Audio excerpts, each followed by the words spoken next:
Hi guys, in this tutorial I'll be showing you how I made this beautiful pendant. One of my subscribers saw this neck piece on my Facebook page and she asked me to DIY it for you guys, and this is what I'll be doing in this tutorial. To make this neck piece, I already have the neck piece on my YouTube. You click the card maybe here or here to watch how to make this neck piece. In this video I'm going to be showing you guys how I made the pendants. Keep watching guys. Bye.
myself in the other side of the camera.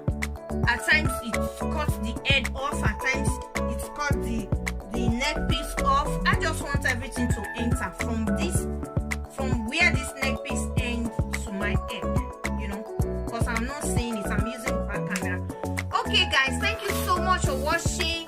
Subscribe to my YouTube channel, on the notification bell, share with your friends guys.